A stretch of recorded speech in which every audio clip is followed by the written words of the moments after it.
Matériaux dentaires Escourneau.1. Définition. Classification des matériaux dentaires. Propriétés des matériaux dentaires. Propriétés physiques des matériaux dentaires. Propriétés mécaniques et chimiques des matériaux dentaires. Les propriétés rhéologiques, surface et adhésion. Propriétés biologiques des matériaux dentaires. Biomatériaux en médecine dentaire. Tout produit qui n'est pas un médicament spécifique qui peut être utilisé une seule fois pour remplacer tout tissu, organe ou à restaurer les fonctions vitales du corps. Biomatériaux. En médecine dentaire, nous identifions comme biomatériaux les produits impliqués dans la restauration fonctionnelle des tissus vivants, qui entrent en contact avec eux. Après la Société européenne des biomatériaux, les biomatériaux sont des matériaux inertes, utilisés dans les domaines médicaux, afin de produire une interaction avec le système biologique. Pas tous les matériaux dentaires ont les caractéristiques et les propriétés des biomatériaux. De ce point de vue, les matériaux dentaires peuvent être classés en deux groupes. Matériaux dentaires appropriés, tous les matériaux de laboratoire, à utiliser seulement dans les stades d'obtenir les prothèses dentaires. Par exemple, le gypse, les cires, les abrasifs, pâte à polir. Biomatériaux dentaires, tous les matériaux qui entrent en relation directe avec les tissus parodontaux et forment avec eux des liaisons stables, en assurant la restauration de leur fonctionnalité, par exemple les pâtes pour les obturations intracanalaires, les agents pour le traitement des plaies de la dentine, les masses céramiques, les implants, les matériaux dentaires sont développés par des différentes entreprises, sont choisis par le dentiste, en fonction de les caractéristiques physiques, la réactivité chimique, les caractéristiques mécaniques, l'intégration biologique pratiquement démontrée en temps, en fonction de leurs propriétés. Les matériaux dentaires ont indications, contre-indications, avantages, inconvénients. Une certaine période de la vie, la qualité de matériaux dentaires n'est pas assurée par une seule de ses propriétés, mais elle est assurée par toutes les propriétés posées par un produit. Les informations fournies par l'entreprise de fabrication sont destinées à aider le dentiste dans la sélection de produits particuliers. Les matériaux utilisés en médecine dentaire sont nombreux. La science des matériaux dentaires est devenue indispensable pour la pratique dentaire. Les matériaux utilisés en médecine dentaire sont nombreux. Certains d'entre eux ne sont utilisés que par les médecins, d'autres uniquement par les techniciens, la troisième catégorie étant présente à la fois dans la pratique dentaire et dans le laboratoire. Classification des matériaux dentaires. Après l'origine des matériaux dentaires. Origine minérale, X, les amalgames dentaires, le gypse. Origine organique, résine polymère, résine acrylique diacrylique. Origine mixte, organique inorganique, moins par exemple les résines diacryliques composites, RDC, les ciments oxyde zinc génol renforcés, ZOE. Après la relation de contact avec les tissus mous. Matériaux provisoires ont relativement peu de contact parodontal, 24-48 heures, ou plus, 7-10 jours. En fonction de la durée de la relation de contact, les matériaux provisoires sont classés comme suit. Matériaux provisoires temporaires ex-fermin, cavidure, cavifile. Matériaux provisoires à un long terme d'utilisation ex, des pâtes avec des antibiotiques, pâtes antiseptiques type Valcof. Matériaux provisoires de fixation ex, les ciments ZOE. Matériaux de longue durée, définitive, qui entrent en contact avec les tissus parodontaux longtemps, par exemple les ciments FOS, PCZ, SI. Les matériaux spéciaux, qui ont une relation de contact avec les tissus parodontaux instantanés, par exemple, les matériaux d'empreinte, les pâtes à polir. Après la destination des matériaux dentaires. Matériaux pour les restaurations dentaires directes. Matériaux d'empreinte. Matériaux utilisés pour les modèles, les maquettes, les revêtements. Matériaux pour la fabrication des prothèses dentaires, métalliques ou non métalliques. Matériaux pour le traitement et polir les prothèses dentaires. Matériaux pour la fixation temporaire et de longue durée des prothèses dentaires. Après le champ d'application, les matériaux utilisés dans les cabinets dentaires. Matériaux utilisés en médecine dentaire préventive. Matériaux utilisés pour les restaurations coronaires directes. Matériaux utilisés pour les empreintes. Matériaux pour les maquettes directes. Matériaux pour la fixation des prothèses dentaires. Matériaux pour le polissage des obturations, couronnes, et ceintras. Les matériaux utilisés dans les laboratoires dentaires.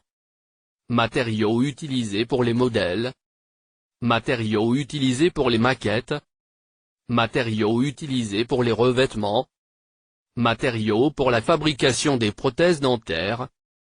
Matériaux pour le traitement et polir les prothèses dentaires. Après le comportement chimique local. Biomatériaux biotolérés, local, ils génèrent un manchon de tissu fibre conjonctif, osseux résultat d'interactions avec des ions métalliques toxiques, ostéogenèse à distance. X, alliage d'acier inoxydable, alliage de COCERMO, les polymères. Biomatériaux bio-inertes, génèrent à zone d'interface ostéogenèse de contact. X, titane, le tantal, l'aluminium céramique. Biomatériaux bioactifs, caractéristiques et l'ostéogenèse de liaison avec le développement de la liaison chimique entre biomatériaux et l'eau. X, phosphate de calcium, vitre céramique, biovitre, les hydroxyapatites. Propriétés physiques des matériaux dentaires. Optique. Thermique. Électrique. Propriétés optiques. 1. Lumière. 2. Couleur. 1. Lumière. Propriété de lumière avec importance en médecine dentaire. Réflexion et réfraction. Indice de réfraction. Luminescence. Dispersion. Absorption. Transparence. Lumière et matière. Translucidité. Photosensibilité. Opacité. 2. Couleur. Classification des couleurs. Caractéristiques de couleurs. Le ton. Couleur primaire. Couleur fondamentale. La saturation, pureté des couleurs. Couleur complémentaire. Brillance. Couleur métamère. Méthode de détermination de la couleur. Formation des couleurs. Méthode de détermination de la couleur. Les couleurs sont obtenues grâce à des mélanges suivants. 1. Méthode visuelle pour la détermination de la couleur. Mélange additif. 2. Méthode technique pour détermination de la couleur. Mélange soustractif. Utilise un appareil appelé spectromètre qui permet de déterminer simultanément les valeurs de 512 nuances. Mélange partitif, optique. Propriétés thermiques. Les matériaux dentaires, lorsqu'ils sont insérés dans la cavité buccale, souffrent des changements de température. Comment ces matériaux transmettent la chaleur? Il est important de comprendre les variations dimensionnelles associées au changement de température. 1. La conductivité thermique. 2. La diffusivité thermique. 3. La dilatation thermique. 4. La chaleur spécifique. 5. La chaleur latente, spécifique, de fusion. 1. La conductivité thermique. Valeur de conductivité thermique des matériaux dentaires d'intérêt en pratique de médecine dentaire. Nom des matériaux dentaires. La conductivité thermique. W/MK. Amalgame d'argent. 23. Polyméthacrylate de méthyle. 0,2. Ciment à base de hydroxyde de calcium. 0,75. Ciment oxyde de zinc genol. 0,5. Ciment zinc oxyphosphate. 1,3. Dentine, 0,62. 2. La diffusivité thermique. Moins unité physique introduite pour exprimer la vitesse avec laquelle un corps change une certaine quantité de chaleur pour atteindre l'équilibre thermique avec le thermostat avec lequel il est mis en contact. 3. La dilatation thermique. Avec le changement de température, tous les corps changent leur taille. À l'augmentation de température se produit l'expansion, expansion thermique. À basse température se produit la contraction thermique. Type de dilatation thermique, linéaire, en surface ou en volume. 4. La chaleur spécifique. La chaleur spécifique, C, égale quantité physique exprimant la chaleur nécessaire pour élever la température d'une unité de masse avec un degré. L'unité de mesure, J/kg/K. 5. La chaleur latente de fusion. La chaleur latente de fusion est la chaleur nécessaire à une unité de masse d'un solide pour passer de solide à liquide à une température constante. L'unité de mesure, J/kg. Le module de la chaleur latente de la fusion est égal à celui de la chaleur latente de solidification, ce dernier caractérisant la transition du liquide au solide. La chaleur latente de fusion est une constante du matériau. Méthode pour déterminer les propriétés thermiques. Dilatométrie. Détermine les changements spécifiques en volume ou en longueur d'un matériau, en fonction de la température. Détermine la conversion de l'énergie calorique au cours des processus physiques et chimiques par la mesure de la différence de température entre l'échantillon et un matériau de référence inerte thermique à un chauffage ou un refroidissement continu. L'analyse thermique différentielle mesure la différence de température entre l'échantillon et un matériau de référence thermiquement inerte pour la détermination de la chaleur spécifique. Calorimétrie. Thermogravimétrie. Détermine le poids d'un échantillon de matériau en fonction de la température. Les applications pratiques des propriétés thermiques. Il est obligatoire que le matériau d'obturation ne transmet pas la chaleur à la pulpe dentaire. Pour compléter cet objectif, sont utilisés les matériaux à faible diffusivité thermique. Des questions similaires se produisent en cas de l'application des prothèses dentaires, de type inlay, onlay, couronne mixte ou en métaux, sur les dents vitales.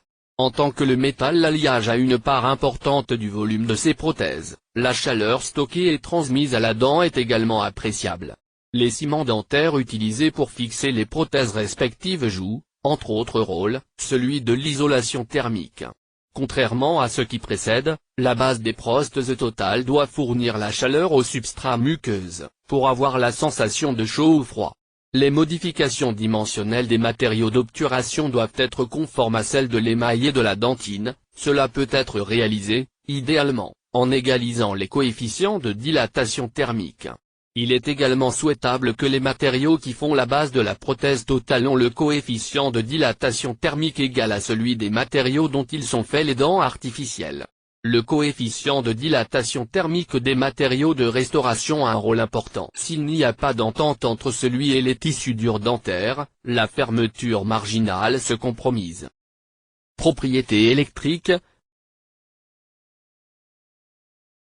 Résistivité électrique dépend de la nature du matériau. Pour les dents intégrées différentes de celles des dents présentant des lésions carieuses, valeur basse. La conductivité électrique est inverse à la résistivité. La dentine saine a une conductivité plus élevée que l'émail intègre. Le galvanisme buccal survient à la suite de la différence de potentiel entre différents matériaux métalliques. En combinaison avec le fluide oral, qui agit comme électrolyte, ces matériaux forment une pile électrique. Les propriétés mécaniques des matériaux dentaires. Propriétés mécaniques. La ténacité et la fragilité. La ductilité. La malléabilité. L'élasticité. La plasticité. Propriétés mécaniques. La flexibilité. Le fluage. La flexion. Le phénomène de fatigue. La dureté. la ténacité et la fragilité. Les matériaux qui posent après une grande élongation sont appelés matériaux tenaces. Les matériaux qui se brisent à un allongement très faible sont appelés fragiles. Caractère fragile ou tenace d'un matériau se réfère uniquement à son comportement à la température ordinaire. La ductilité et la malléabilité. La ductilité égale la propriété d'un matériau de supporter une déformation plastique à une demande pour la traction sans se rompre. Dépend de la plasticité et la résistance à la fracture. La malléabilité égale la capacité d'un matériau de supporter une déformation plastique à la compression sans se rompre. Moins dépend de la plasticité et, dans une moindre mesure, de la résistance du matériau. La ductilité et la malléabilité augmentent en même temps avec l'augmentation de la température. L'élasticité et la plasticité. L'élasticité égale la propriété d'un matériau d'absorber l'énergie quand il est déformé élastique et de revenir à la forme et la taille initiale après l'enlèvement des tâches. La plasticité égale la propriété d'un matériau de se déformer et de rester déformé après l'interruption des tâches, mais maintenant le volume constant. La température exerce un rôle sur la résistance et les propriétés plastiques des matériaux. En chauffant, la résistance à la traction diminue et augmente la plasticité. La flexibilité. La flexibilité maximale égale la déformation qui survient alors que le matériau est sollicité à la limite de proportionnalité, le fluage. Le fluage égal est le phénomène de la variation dans les efforts unifiés et la déformation sous l'effet de charges constants appliquées. Il est très important pour les cires et les matériaux d'empreinte élastique, en particulier hydrocolloïdes. La flexion aux matériaux durs. On peut établir la limite de la flexion. Aux matériaux fragiles peut être établie aussi la résistance à la flexion, résultant du ratio de moment de flexion et le moment de résistance. Le phénomène de fatigue se réfère à la diminution de la résistance d'un matériau soumis à des variables contraintes qui provoquent prématurément des ruptures à l'unité de travail inférieure à la résistance à la rupture. À l'origine, la rupture de fatigue apparaît sur la surface de l'échantillon du matériau, sous la forme de très fines craquelures qui se propagent lentement, en profondeur. La dureté. La dureté égale la propriété d'un matériau de s'opposer à la destruction de ses couches superficielles sous l'action de notre corps. Il existe plusieurs méthodes pour déterminer la dureté, basées sur la mesure de la résistance à l'abrasion, dureté Mohs, la surface imprimée, dureté Brinell, Vickers, Knoop, la profondeur de pénétration du pénétrateur, dureté Rockwell, ou et l'apostrophe élasticité, dureté Shor, propriété chimique. La corrosion est la réaction chimique entre les métaux et l'environnement, ce qui provoque un changement notable dans le matériau et affecte le fonctionnement d'un composant métallique ou l'ensemble du système. Dans une atmosphère sèche, la corrosion est chimique, en atmosphère humide, est à la corrosion électrochimique. Les propriétés rhéologiques. La rhéologie égale la science qui s'occupe avec l'étude des phénomènes d'écoulement et de déformation de la matière. L'importance de la rhéologie dans les cabinets dentaires. Une série de matériaux dentaires se présentent sous forme de pâte qui se solidifie après le mélange. Les mélanges fluides doivent permettre l'adaptation et la modélage. Le temps de travail égale la période dans laquelle le matériau peut être manipulé sans changer la viscosité. Le temps de prise /oblique de polymérisation égale durée nécessaire pour atteindre un maximum de rigidité du matériau. La viscosité du fluide égale résistance à l'écoulement. Dans certains liquides le flux est réalisé rapidement, d'autres, plus lentement. La viscosité d'un fluide dépend de la nature du matériau, la température. La viscosité diminue avec l'augmentation de la température, la pression. À une très haute pression, la viscosité augmente, le gradient de vitesse, la thixotropie. Reprousse la diminution de la viscosité des liquides soumis à un effort unifié et la retour de la viscosité après la fin de l'effort unitaire. Est due à la détérioration et à la restauration de la structure. Propriétés de surface et adhésion. L'adhésion est le phénomène de l'attraction entre deux corps. Les adhésifs sont des substances capables d'unir des matériaux homogènes ou hétérogènes. L'adhérent est le substrat sur lequel s'aliquent les adhésifs. Type d'adhésion mécanique, se produit au niveau des surfaces rugueuses à cause de la fixation mécanique. Électrostatique, est due de l'attraction des charges électriques, mais est négligeable. Spécifique ou par attraction intermoléculaire. Adhésion chimique, se réfère à l'adhésif qui se lie avec l'adhère par des liaisons ioniques, covalentes ou de coordination. Les systèmes adhésifs à base des composés chimiques dits fonctionnels en mesure de réaliser des liaisons chimiques primaires avec deux substances différentes. Classification des adhésifs selon l'adhérent. Les adhésifs pour les tissus durs dentaires, les adhésifs amelairs et dentinaires. Les adhésifs pour les matériaux de restauration, métal adhésif, céramique, polymère. Les conditions de système adhésif. L'adhésif doit mouiller bien l'adhérente. La viscosité de l'adhésif doit lui permettre un écoulement facile sur la surface de l'adhérente. La solidification de l'adhésif doit se produire sans grande variation dimensionnelle, dilatation-contraction minimum. L'épaisseur de la couche de l'adhésif est très important, trop épais a un effet négatif sur la force d'adhérence. 52. L'adhésion à l'émail et la dentine dépend de plusieurs aspects. La composition des tissus dentaires durs, un adhésif idéal doit réagir avec les deux phases, inorganique et organique. Les adhésifs amelaires réagissent avec la phase minérale. Les adhésifs dentinaires avec la phase organique. L'adhésif ne doit pas réagir avec l'eau présente dans les tissus dentaires durs et dans l'environnement buccal. Adhésif doit avoir une stabilité dans l'environnement buccal. 53. Préparation de la surface des adhérents. Préparation de la surface amellaire. Préparation de la surface de l'émail, afin de faire un collage implique l'élimination des dépôts mous et durs. Pour préparer les surfaces amellaires il y a deux techniques. Technique de déminéralisation.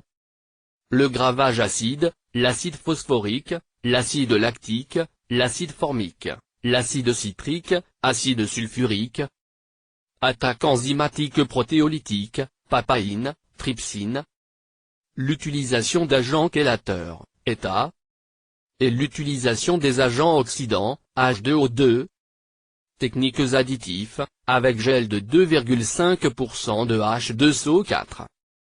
Dans la pratique, est devenu le plus souvent utilisé l'acide orthophosphorique et 37-50% plus communément, acide orthophosphorique à 37%, appliqué pendant 60 secondes. 54. Propriétés biologiques. Tous les matériaux dentaires qui sont insérés dans la cavité buccale doivent présenter biocompatibilité. Actuellement, nombreux patients ont des symptômes locaux et généraux provoqués par l'incompatibilité des matériaux dentaires, respectivement intoxication causée par des combinaisons de matériaux divers. Les réactions allergiques induites par les matériaux dentaires sont des réactions de contact avec des signes purement locales ou dans les zones mouillées par la salive. Caractéristiques exceptionnelles, l'eczéma, les réactions cutanées à distance sur l'épithélium ou l'asthme. Symptômes objectifs de réaction allergique, érythème. Érosion ulcère, rarement. L'emplacement est plus souvent limité strictement aux zones de contact, moins intéressées sont les muqueuses linguales, labiales. Les symptômes subjectifs de réaction allergique. Moins brûlé, la douleur, réduire la sensibilité gustative, même agueusie. Les effets possibles des matériaux dentaires sur l'organisme. Moins toxique, allergie, cancérigène, tératogène, mutagène, l'induction de la stérilité.